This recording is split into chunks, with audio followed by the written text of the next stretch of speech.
Thank you. Thank you, Donald. And I'm here in New York today, where, of course, there's much talk about the first 200 days of the Trump presidency. Meanwhile, back in the UK, as we head into mid-August, and I guess what we normally know as the city season, and yes, there's been a shark that was caught in Cornwall that appeared on the front page of a newspaper last week, which is traditional stuff.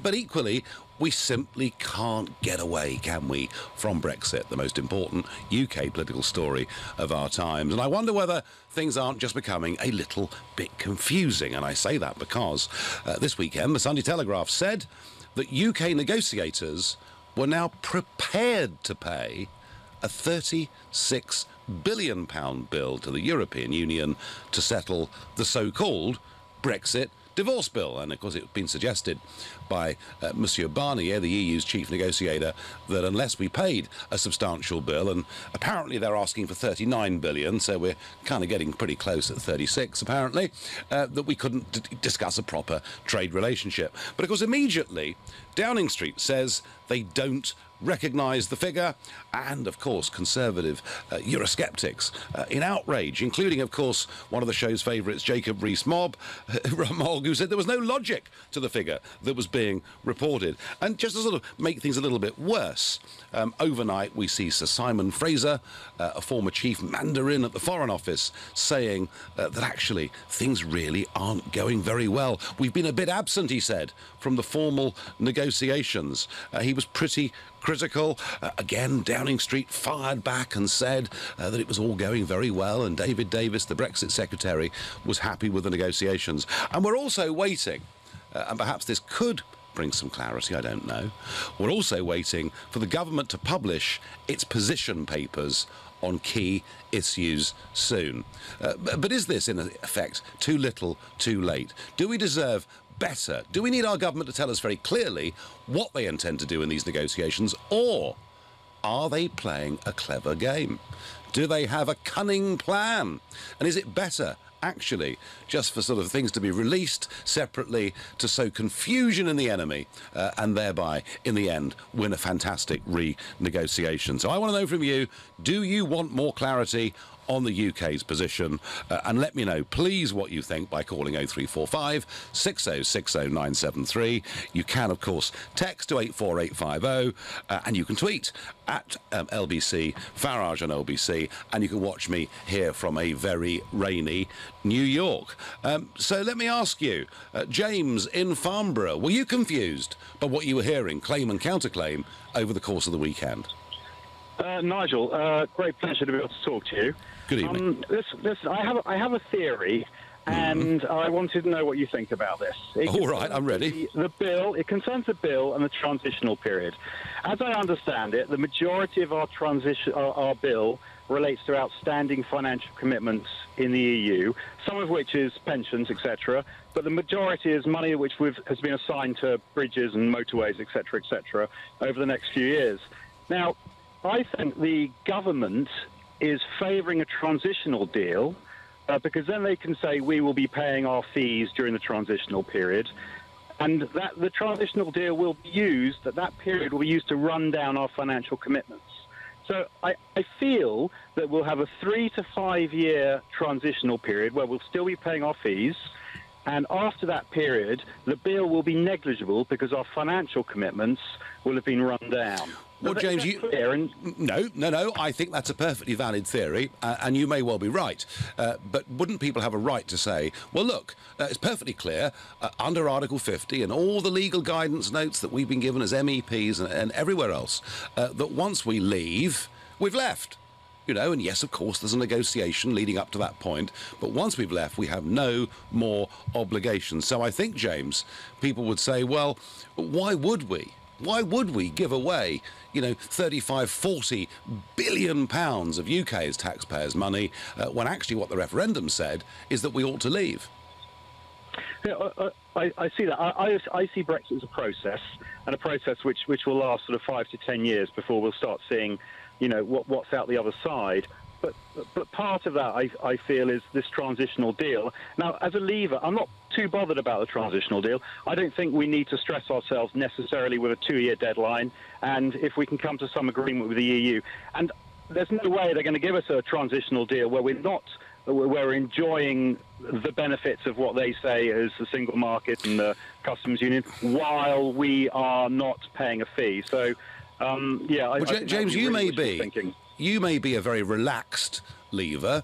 And yeah, there's an argument that says that the real benefits of Brexit will be felt over decades to come as we're able to re-establish ourselves globally. And, I get that argument, I understand it. But surely we voted to stop giving away very large sums of money, and these are large sums of money. We're talking about last year, year before that, about 10 billion sterling every single year, so a lot of money, a heck of a lot of hospitals you can build for that kind of money. But equally, we voted to get a grip on our borders. Now, as I've said before on this show, if we go into a transitional arrangement, it may well be 7 or 8 years from the moment that people voted until we actually get back border controls. And I'm not sure, James, as I say, you may be very relaxed about this, but I don't think that most Brexit voters will think this is much short of, frankly, being a bit of a sellout.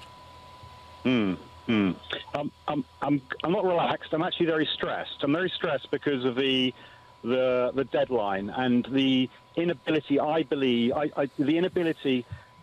I don't think the EU have got a chance in hell of sorting anything out in 2 years. And so I think a transitional deal, I think we could do it. I think we could do it with most countries. But when we're trying to sort out our future finances and our future trading relationships with the EU, I don't think the EU are going to be capable of that in 2 years. Well, they jolly well ought to be, in my view. But anyway, thank you. We go to Camber Sands in East Sussex to James. James, what do you think? Yeah, hi Nigel. It's great to hear you. Good evening. It's my first time calling into your show. Welcome. I was thinking about this 36 billion because they were talking about 100 billion. The EU, they've got long-term plans. We are understandably a net contributor, but there's a lot of the new countries who are net beneficiaries. And I thought the whole project, or part of the idea of the EU, was to, help out the poorer countries to bring us all on the level playing field. Now, these plans are already in place, and they must be desperate for the money. And, I think that, despite what everyone says, we are a rich country, and, they must really need the money, and it would help us in the negotiations by, offering this fig leaf. I know it's a massive fig leaf. Well, there may be... It's a fig leaf nonetheless.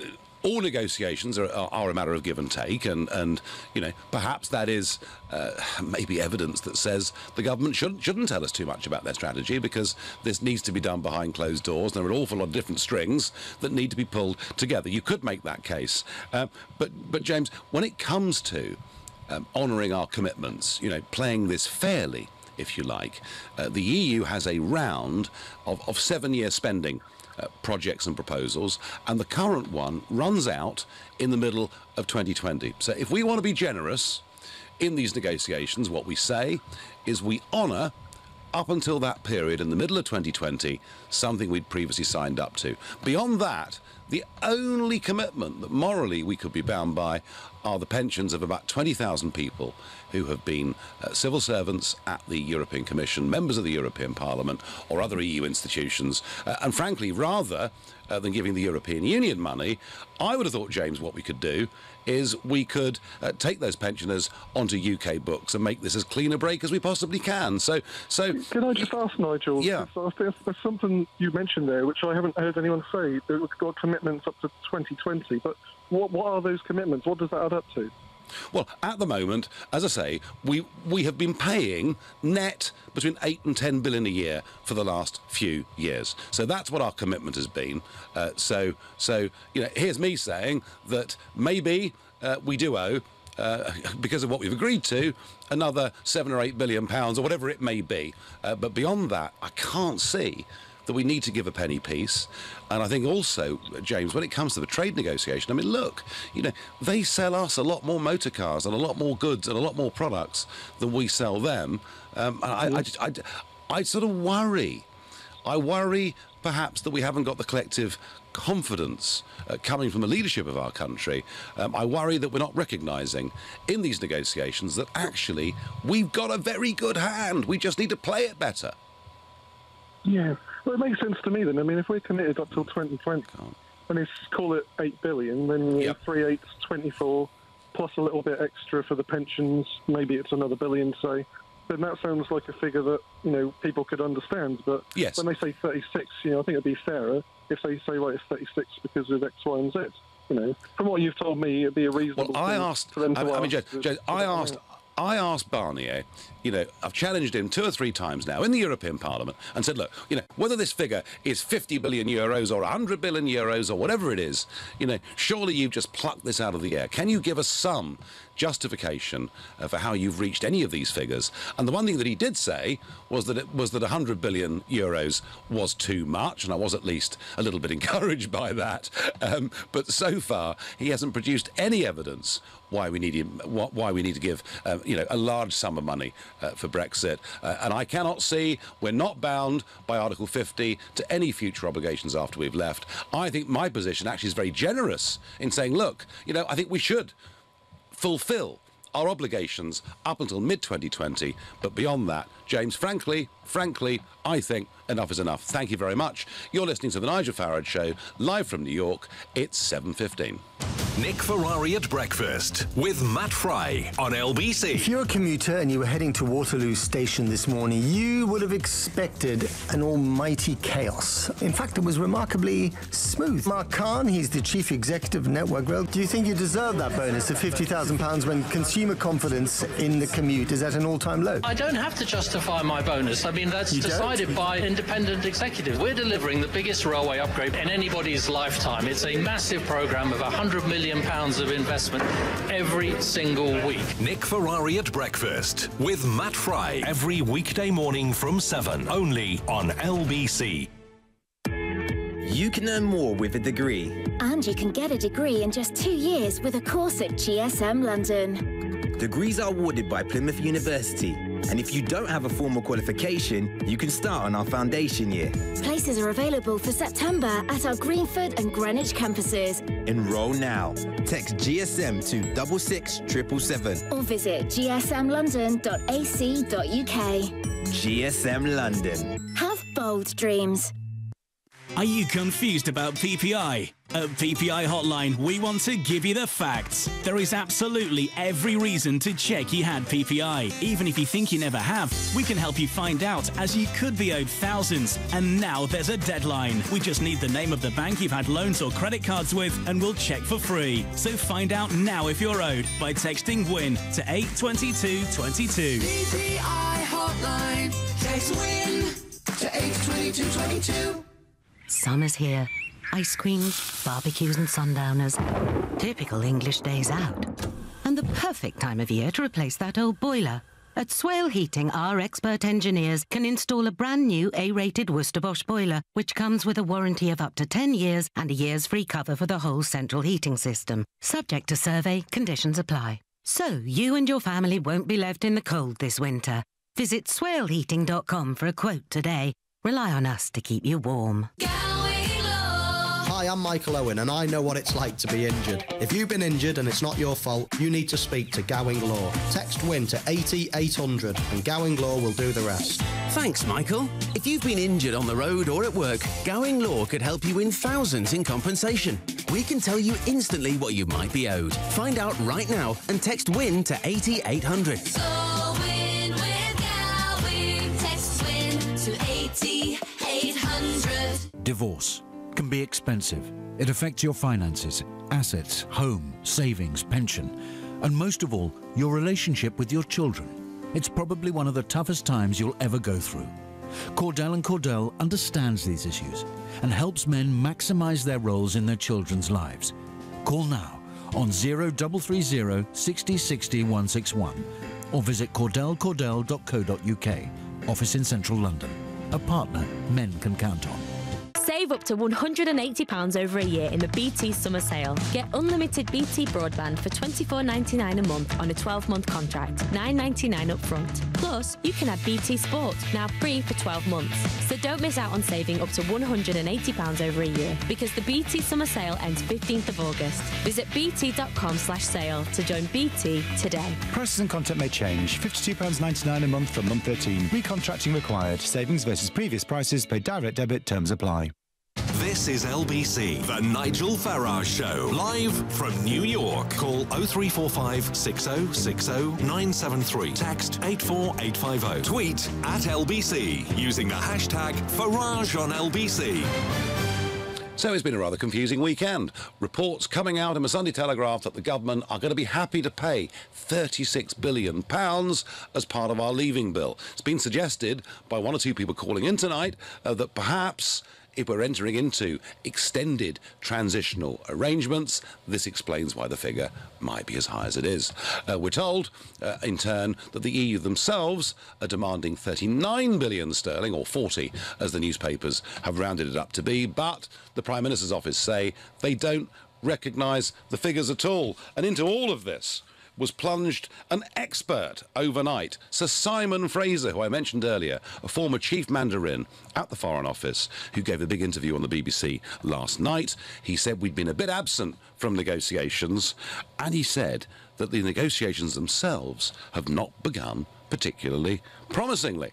Now, this was all over the BBC website this morning and elsewhere in the media, but what, of course, we weren't told about Sir Simon Fraser, who I'm sure is a wonderful fellow, is that he worked in the past for Peter Mandelson. He was seconded and worked for the European Commission in Brussels. He was an absolutely ardent Remainer, even publicly speaking out in the week before the referendum, saying what a disaster it would be if left. So it's all well and good to get people with titles and grand positions, but it's quite useful, I think, to know perhaps what their background on this issue is.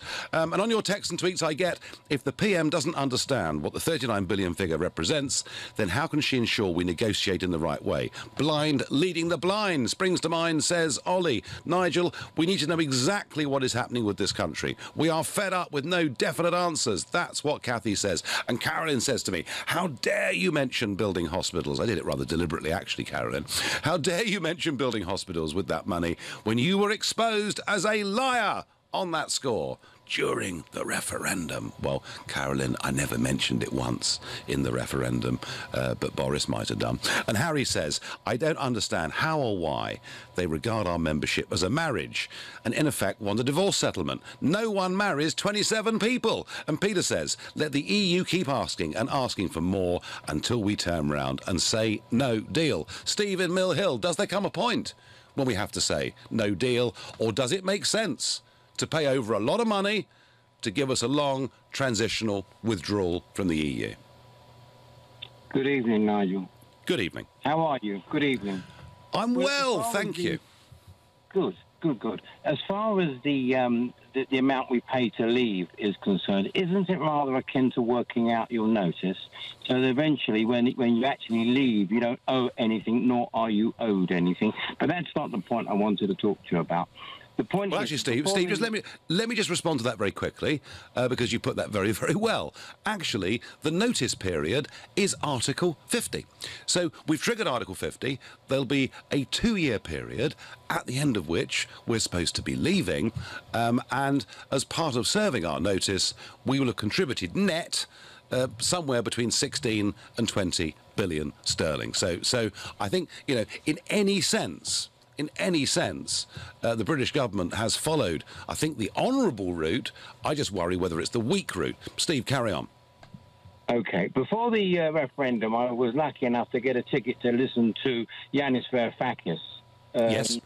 Owen Jones was the moderator. It was a church in Islington somewhere, but that doesn't matter. For those that don't know, Steve, one sec. For those that don't know, Yanis Varoufakis was the guy who became the finance minister of Greece. He was a university professor, kind of Marxist professor, hard left professor, very bright, and few of us can forget the photograph of him walking up Downing Street to go and meet the Prime Minister wearing a donkey jacket. So that's who Varoufakis is. Steve, carry on.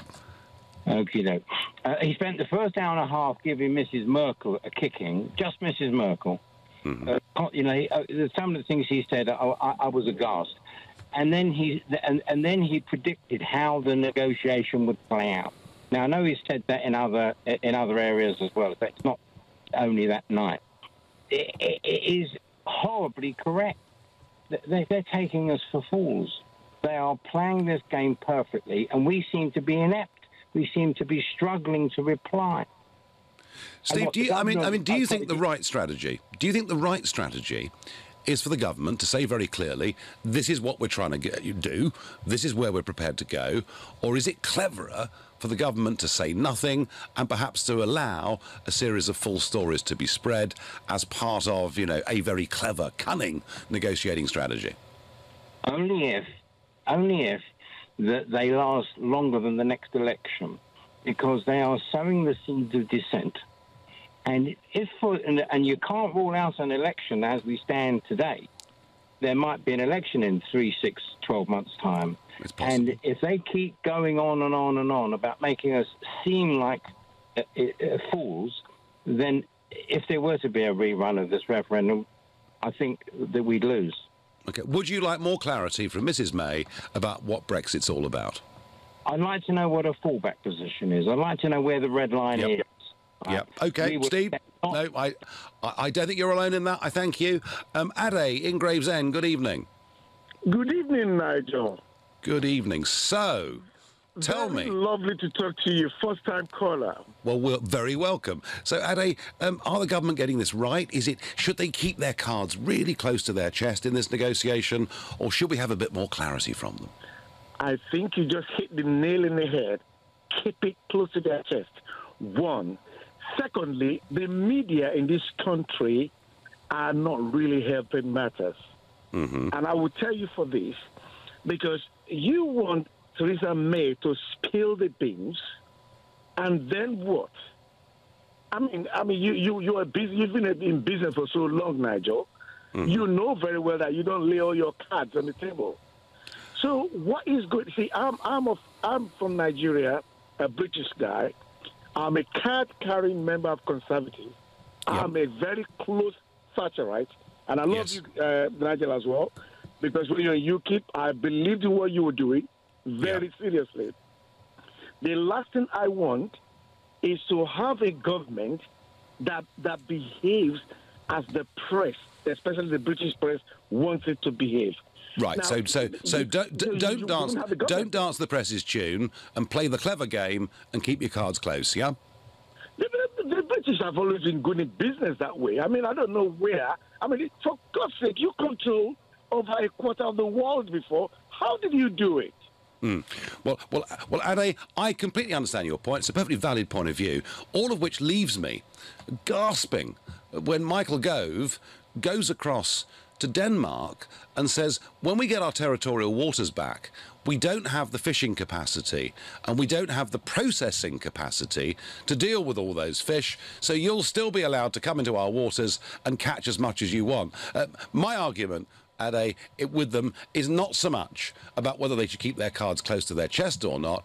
They just don't appear to be going into this with any self-confidence about the strength of our position. Ade, I thank you very much indeed for your call. Loads of you wanting to get in on this.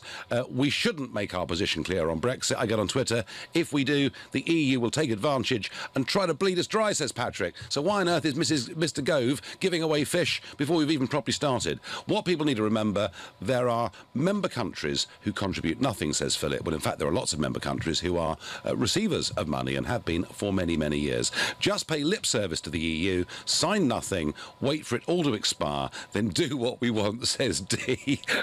Nigel, I agree. We should honour our commitments with the EU up to 2020, as you say, and it's a great idea to transfer those assets to the UK pension services. Well, it wasn't so much assets I was talking about as liabilities, but I would have thought that the 20,000 or so pensioners should come off the European Union's books and be dealt with by the UK parliamentary scheme or whatever it may be. Mike in Bridgend, good evening. Quite a lot of callers telling me, Mike, that actually the canny way for the government to play this is to tell us nothing and to do it all quietly and cleverly. Well, I just think that that's all well and good, but like I say, if they're not asking for 30 billion or 34 billion in addition to the money we owe up till 2020, are they? They're just asking that's included in everything, isn't it? Well, we don't know. I mean, that's the truth of it. We simply don't know, and I think after this weekend, Mike, even though, as I say, it's supposed to be the silly season, but after this weekend, I think we're just all very confused as to what the truth really is. Well, I work in financial services. There's very clever people called actuaries and accountants. Well, actuaries, for example. And you know, if you actually employed actuaries to actuarially determine our liabilities to the European Union up to 2020, and maybe any ongoing commitments before then, suitably qualified actuaries could give you a specific figure. What I just find that's amazing is the way figures are just bandied around. If somebody says that you owe, here a cert must prove. If somebody says you owe 34 billion, then they need to bring you like a balance of accounts, like a statement of accounts. If I went and did some building work for somebody and I did an invoice and it was just blank and I handed it over and I said, right, I want £30,000 for doing your building work, you know, nobody would accept that. So what we need is a detailed invoice which we can then dispute or look at. Has anybody even seen one of those? Do you know, Mike, that's exactly what I've asked Monsieur Barnier for in the European Parliament in Strasbourg, and he's produced absolutely diddly-squat, nothing. So I do wonder. I mean, I understand the argument that it's a complex package that David Davis has to put together, but I would like at least a bit of leadership from our government, and that, I think, is what is lacking, Mike.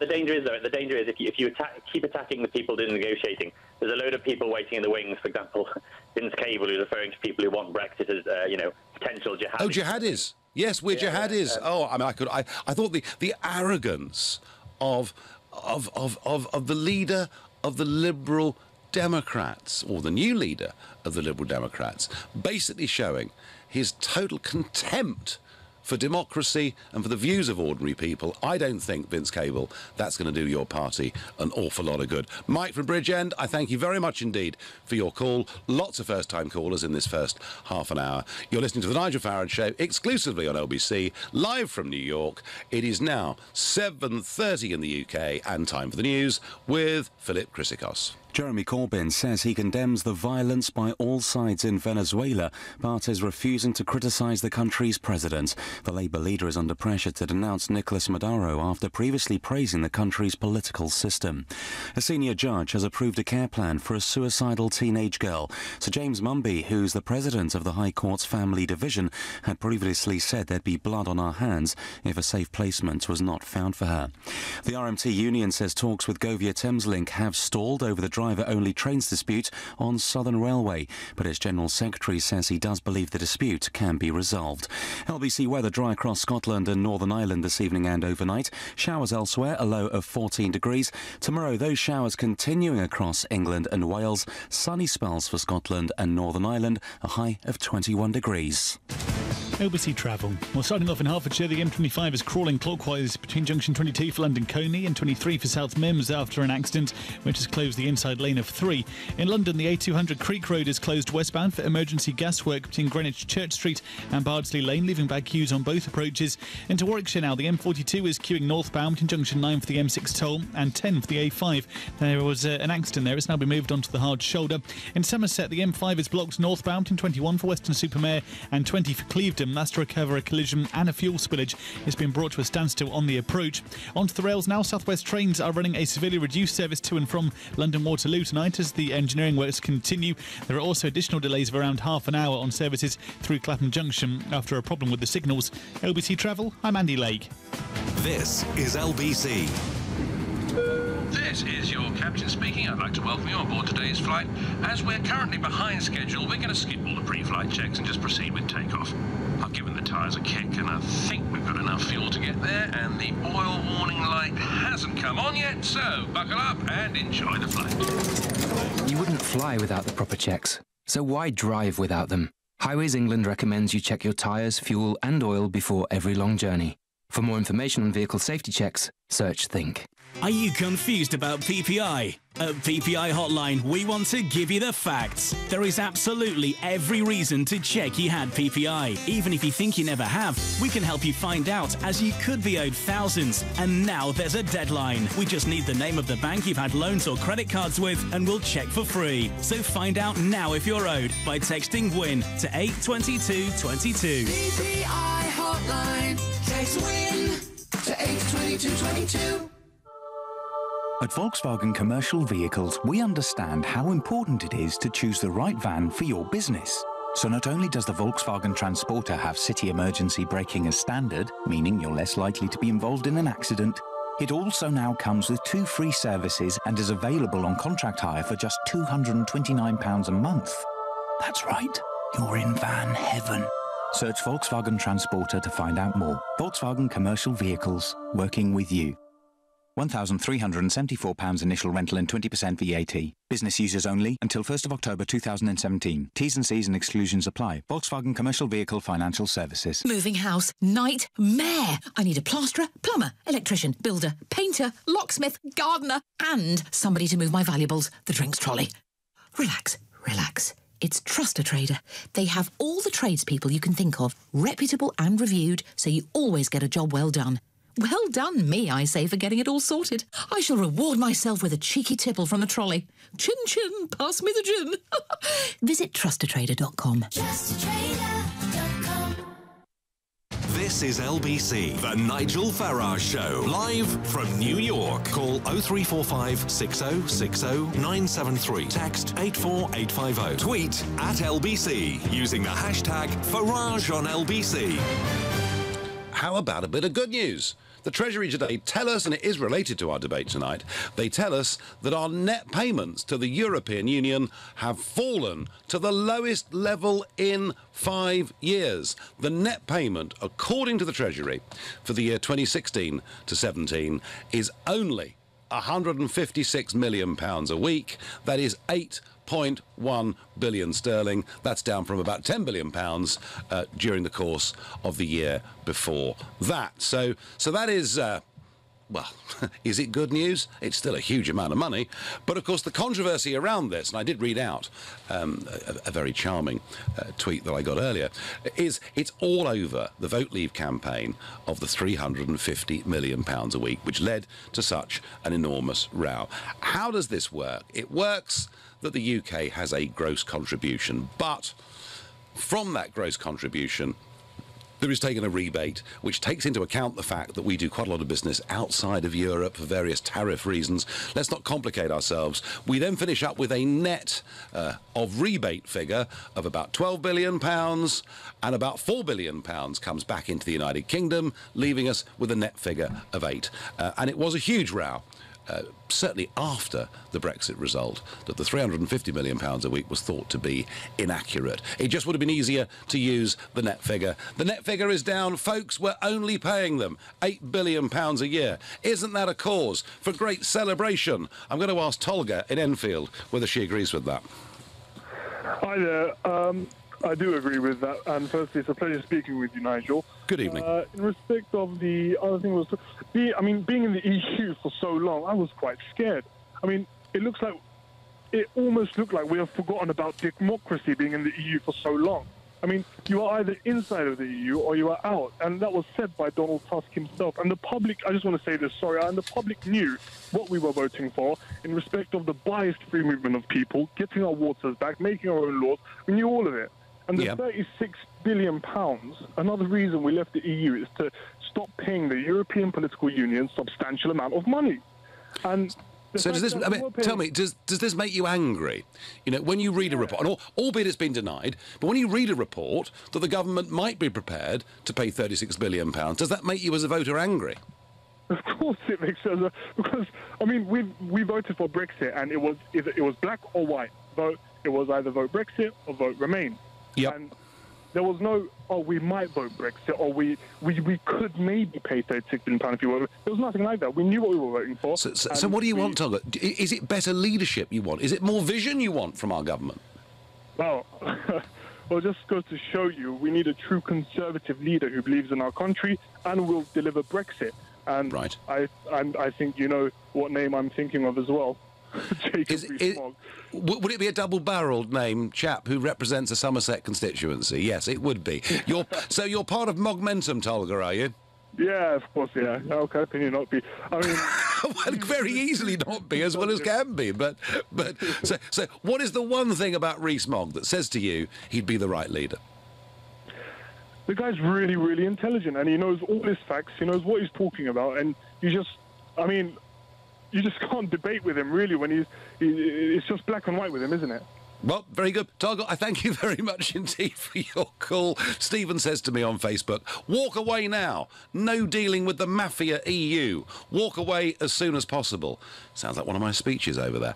We're next going to the little fishing port of Dungeness in Kent to speak to Jonathan. Jonathan, good evening. Hi, Nigel. How are you? I'm all right, but I'm just a bit confused. I don't know what our government really wants to do in these negotiations.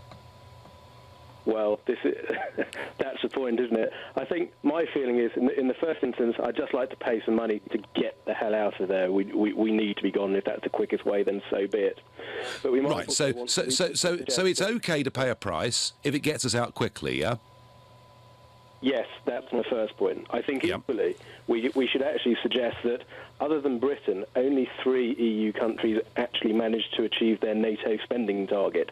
So perhaps the 36 billion or whatever it is should be reappropriated to NATO funds to make up for Europe's failings in that area, given it's basically the Americans and the British that have been defending them since 1945. Well, this is a big point. I'm going to be in Washington tomorrow, Jonathan, where we're going to be analysing the first 200 days of Donald Trump as president. And, of course, this point about NATO members not putting their weight and paying their way is one of the key points that he's making. But hey, we can't be prepared. I mean, we shouldn't be expected. The United Kingdom should not be expected to pay the NATO fees for other countries, surely. No, but I think it would just help if we sort of reinforced that fact that, most of Europe, apart from Greece, Estonia and Poland, the rest of them have been sitting back for the last almost 20 years under the American umbrella, the British umbrella. It's only ever our forces that put their lives on the line. The French don't go anywhere. The Germans certainly don't go anywhere. Most of them are pretty hopeless. Yeah, but Jonathan, it's a slightly separate debate. I mean, I get the point, and we will talk about NATO tomorrow on this programme. I absolutely promise you, because it is a very, very important point about Trump's relationship with the whole of Europe in many, many ways. But Jonathan, do you think? I mean, are you one of the people that thinks that actually the government doesn't need to tell us what they're up to? They should just play their cards very close to their chest and get the best possible deal? Yeah, they absolutely should. However, I'm a true conservative my entire life, but there is not the right team there to do it, sadly. And tell me, have you had any comments from your neighbours in Dungeness about Michael Gove's comments on fisheries last week? Not as yet, but then I haven't been to the pub yet, actually. Right. Well, I'm sure when you go to the Pilot Inn, which I know well, as I do many other pubs, you'll get a fair opinion. Jonathan, I thank you very much indeed for your call. Sandy says on Facebook, the mistake made was involving diplomats in any talks because, by their very nature, they are appeasers and don't have the backbone to stand up for this country. Well, Sandy, it's certainly an opinion, but there may be many in the civil service who are doing their damnedest best for this country. Surely they can't all be rotters, as Sandy suggests. Jack in Nottingham, good evening. Do you want more clarity from the government, or are they clever to play their cards close to their chest? I think that they're clever to play them close to the chest. However, I feel like they've told us a bit too much already. They're already making us feel in dark, never mind the rest of the European Union. Right. I just can't help but feel like no matter what they tell us, we're not going to be happy as a nation anyway, because we just wanted a clean break. I just don't think it's as simple as that. I think, I can't help but feel like they made it sound like it was as simple as we'll go back in, they need us more than we need them. And yet we've gone in limping. We've almost gone in not as a full nation because she called an election and she couldn't even do that, never mind. Is it your feeling that general election has really damaged her and the UK government's negotiating position in Brussels? Yes, completely changed my opinion on it, if I'm completely honest. I voted leave. That was my decision. I voted leave. Before that, I'd always been Tory. Then, the second that it came to the election, she was absolutely shocking. She couldn't help. She went for this Iron Lady sort of front on, and then it just didn't work for her. And that just showed me how many people started voting for Labour. Yes, it did, but if it wasn't for the UKIP votes, I don't even think she'd have got that many. Well, you may be right. And Jack, as a Leave voter last year, if there was a referendum again tomorrow, would you vote Leave still? Would you do so with more strength, less strength? If I could vote again tomorrow, I would vote Leave. However, if there was a general election, I'd have probably voted Labour again because that's how much he's completely thrown me off. Wow. Right now. Yeah, well, Jack, you're not alone. There's quite a lot of people out there that are feeling like that. It's at what age are you, Jack? I'm only 21. You're 21, so you're effectively, because about 2/3 of your age group did vote Remain, didn't they? Yeah, yes, they did. See, I'm against that completely. And where I came from, my background originally, well, I'm a fully qualified electrical engineer, and I came out of that. But when you was working in the factories, you was going working on compressors, most of the people you dealt with were foreign anyway, and that's because the English just don't want to work in there. There's nothing against the foreign workers, nothing at all. But I feel like as a nation, we've just allowed too many people in there, and we've got lazy because someone needs to do these jobs, so they've just lowered the wage. Well, that's probably right. Listen, Jack, thank you very much indeed for your call. And Barbara in Edinburgh, good evening. Oh, good evening. Good to have you back, Nigel. So I've been away, all right. I've been in Cornwall, yes. You had a good holiday. I love Cornwall. I mean, I must admit, it does rain a bit, but hey-ho. It's a lovely place to go. So, Barbara, you've got a quick point for me, I believe. Yes. Well, I think that, as I said, I think I phoned once before and I couldn't get you, and I spoke to Clive Bull. When you can't arrive at the figure, you surely have to show your workings and how that's arrived at. Now, Theresa may well be aware, you know, her crew may be aware of all the workings and have just don't want to divulge it, but just want to say that it's not a figure they recognise. So I don't know how But much the trouble is... But the trouble is, Barbara, however Theresa May plays this, you've got a cabinet that is briefing against each other and fighting for different outcomes. That's the real problem here, Barbara, isn't it? Of course it is. Oh, yes, I'm total agreement with that. And I sometimes wonder which country's side people are on, because when people criticise us, our own people criticise our country and say that we're not, we're not making them happy in the EU. I don't understand that. Well, Barbara, there's a lot we don't understand. I thank you very much indeed for your call, and pleased you got through. Clive Bull's loss. You're listening to the Nigel Farage Show live from New York. And you can watch me live by going to LBC's Facebook page, but right now it's 7:45 in the UK and time for the break. Coming up at 8 on LBC, Clive Bull. Social care is in such crisis that 4 in 10 homes are failing inspections, with thousands of residents at risk. How can we make sure that care homes do care? Clive Bull on LBC. Moving house, nightmare. I need a plasterer, plumber, electrician, builder, painter, locksmith, gardener, and somebody to move my valuables, the drinks trolley. Relax, relax. It's Trust a Trader. They have all the tradespeople you can think of, reputable and reviewed, so you always get a job well done. Well done me, I say, for getting it all sorted. I shall reward myself with a cheeky tipple from the trolley. Chin chin, pass me the gin. Visit trustatrader.com. You have to see Lola in her tiny sunglasses. This is us at the park. Look at the way she's sleeping in this one. And here she is digging up a bone. Pets, we positively love them. For those times they're feeling rough, get pet insurance from Pets in a Pickle. Get a free no-obligation quote at petsinapickle.co.uk. Are you confused about PPI? At PPI Hotline, we want to give you the facts. There is absolutely every reason to check you had PPI. Even if you think you never have, we can help you find out, as you could be owed thousands. And now there's a deadline. We just need the name of the bank you've had loans or credit cards with, and we'll check for free. So find out now if you're owed by texting WIN to 82222. PPI Hotline. Text WIN to 82222. New Sky Sports is here. So now all our Sky TV customers can get our brand new channel dedicated to the Premier League for £18 a month. With 126 live games and a new weeknight debate show. Exciting, eh, Gary? If you don't have Sky TV, bundles start from £22 a month. Search New Sky Sports today to get our new Premier League channel. Cancellation requires 31 days notice. New Sky TV customers, £20 setup fee, 18-month contract. Fancy the thrill of being a city trader, but don't know your footsie from your Forex? Well, now you can gamble on something you really do understand by betting on Football Index, the football trading exchange. Simply buy and sell top players on Football Index for real cash.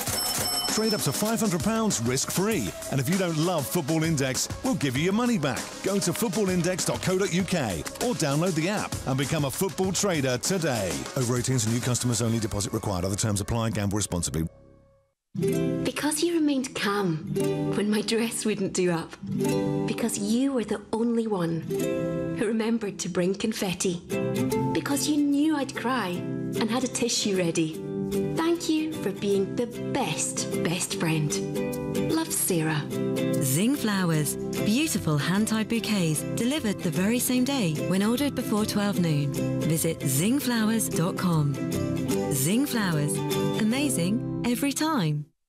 This is LBC, the Nigel Farage Show, live from New York. Call 0345 6060 973. Text 84850. Tweet at LBC using the hashtag Farage on LBC. I think we're all pretty confused as to what the government's real Brexit strategy is and how much they're prepared to pay for it.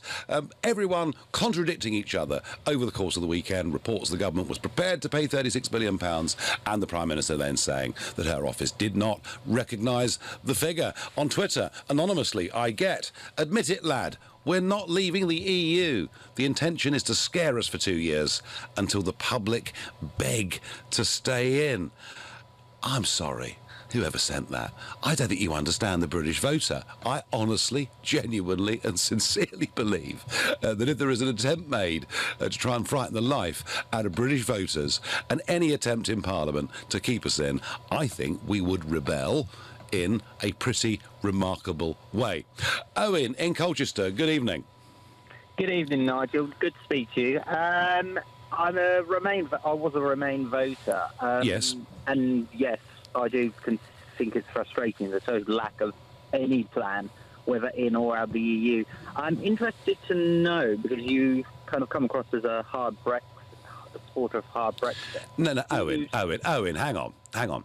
I don't support hard Brexit or soft Brexit. I support democratic Brexit. I support what we very clearly voted for, which was to leave the European Union, to leave its single market, and to get back running our own country. That's it.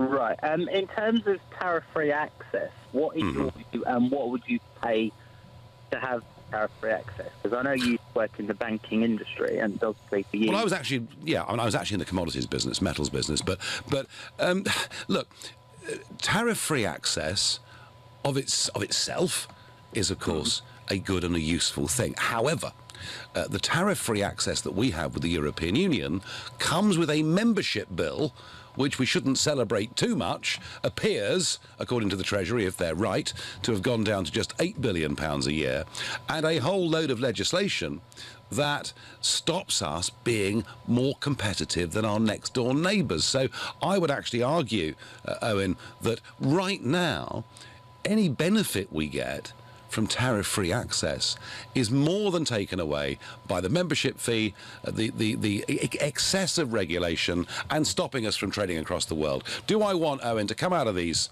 talks, ideally with tariff-free access? Yes. And I do ultimately think that German industry and French industry will demand it too. But would I be prepared for us to give away vast sums of money to do it? Absolutely not. Okay, that's a good answer. All right, thank you very much. Owen, tell me, as a Remainer, how would you vote if the referendum was held again tomorrow? Well, it wasn't a referendum on joining the EU. I voted, I would probably still vote Remain, although accepting we are leaving. But essentially, I would probably still, subject to reform, vote Remain. Yeah, OK, listen, Owen from Colchester, thank you very much indeed. Seb in Manchester, good evening. Good evening, Nigel. So do we need some more leadership, some more clarity, or are they perhaps playing a very cunning game, Seb? I'm not sure. I think in terms of the 36 billion, I think it doesn't really make sense from a negotiating perspective to offer them that, because so far they haven't really shown, the EU haven't shown that they're willing to give anything. So if we were to offer them 36 billion, what's to stop them turning around and saying, OK, we'll give you a very terrible trade deal, and if you want a better one, you need to give us more money. Yeah, well, do you know what? I honestly, whatever lack of confidence I might have expressed, I do not believe that David Davis is just going to give away 36 billion in return for nothing. I just don't think that he would do that under any circumstances. But, you know, the question is, would even, as I discussed with the last caller, a very polite Remainer, which makes a nice change, but, you know, how much are we prepared to pay for tariff-free access, Seb? I guess that's the question, really. Well, I mean, I think for me, the price for tariff-free access is zero. I mean, I don't think if we are going to negotiate with the EU on tariff-free access, if they are going to insist that we must accept the four freedoms, etc., that is a red line for me. And if they're going to do that, I would say, well, sorry, we're not having tariff-free access. We're going to do I don't know, Canada or Japan or something like that. So actually, why waste potentially not just the time up until March 2019, but maybe for years after in transitional arrangements? Why waste all this time if they're never ever going to put this on the table? That's really what you're saying, isn't it? Well, I think in terms of getting at the top, what we need to do is assuming that we're going to be leaving customs union, what we need to do is do a charm campaign across the UK, because you know whatever deal we get with the European Union, I'm assuming we're going to be doing WTO terms for everyone else. So we need to be getting our borders ready, getting our businesses ready, and saying, okay, we're ready for WTO, and to implicitly signal to the EU that we are ready to leave, regardless of what happens. Because right now we are signaling to them that we have no plan. Even though we're signaling to them that we don't. Any business negotiation, you know, if you go into that meeting and you're the customer, you know, and you're buying product off a company, they need to know that you're prepared to walk out of that room and cancel all the contracts unless you get a better deal. And that's exactly where we need to be. Seb, I thank you very much indeed for your call. It's up to the European negotiators to explain what they think we have to pay for. It would be madness to show your cards too early. Nigel, how long do we have to go on with the charade before the threat of no deal kicks in? We are only going to get a bad deal, so let's show them what we mean by getting up and walking out, says Paul in St Neots. Well, that's quite a lot of people do actually support that position.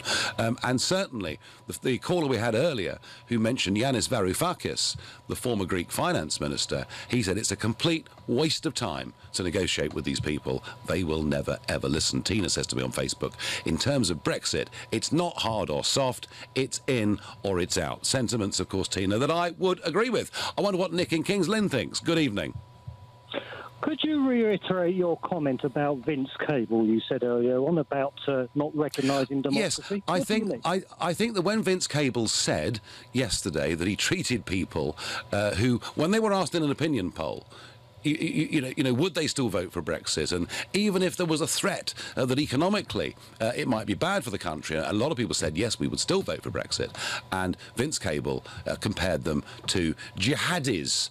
And what he was doing was he was quite willfully belittling and talking down to people who were turned out in a referendum to vote on a variety of issues, but the main one being that of sovereignty, that of governing our own country and making our own rules. And I think that Cable doing that basically showed contempt. Yes, that is my view. Well, I'm no great supporter of Vince Cable, but he's hardly a raving left-winger, is he? He's a man of the city. He was an ex-oil baron. Of course, he's a corporatist. He's a corporatist, Nick. Exactly. And we know that the bigger the company, the bigger the corporation, the more likely they are to be hand in glove with the European Union. And I just think, look, it's all well and good. You know, Vince Cable, you know, economist at Shell, and he's done many things in his life. But I would say to Vince Cable, you know, do not insult people just because they voted for a different way to you in the referendum and they have a different set of priorities. Nigel, my point is that playtime is over now. We had that silly referendum on a simple choice. There was no details in the referendum. We're now back to reality. It's all right you coming on every night banging against the government, not having confidence or leadership. They've got to deal with the realities. And every day exposes how untenable this Brexit's going to be, whether you're pro-Europe or not. All this talk about transition and everything else. Because it's about migration. It's just, it is totally impractical. You say, all right, we pay a big bill of 36 billion to get out. Do you think that that's obviously going to be the end of it? Well, I mean, the point I'm making is frankly, Paul, tariff-free access is fine. It's the only possible benefit you could argue we'd had, it seems to me, from EU membership. But, we are where we are. Clearly, you're not happy with it. Paul says to me on Facebook, did we contribute to the EU government buildings, etc.? Will the EU buy back our share of all these buildings? Well, and not to mention our money in the European Investment Bank too. No, they're not paying us. They're asking us for a thumping great big bill. The trouble is, we don't know what our government's real position is. I do understand that in negotiations, keeping your cards close to your chest, trying to put a whole series of things together at once is something that doesn't necessarily need to be put in the public domain. But the real problem here is we've got a cabinet who are briefing different things on Brexit at different stages, often in a very contradictory way. What we've got here, frankly, is a lack of leadership. Mrs May simply isn't in control. That's the problem. I'm back tomorrow. I'll be in Washington, D.C. We'll be talking about Trump's first 200 days. Coming up at 10, it's Ian Collins. But up next, it's Clive Bull. Nigel, thank you. So at 9, the Consumer Hour. This week we're looking at insurance problems with expert Jeff Salmon joining me. Would you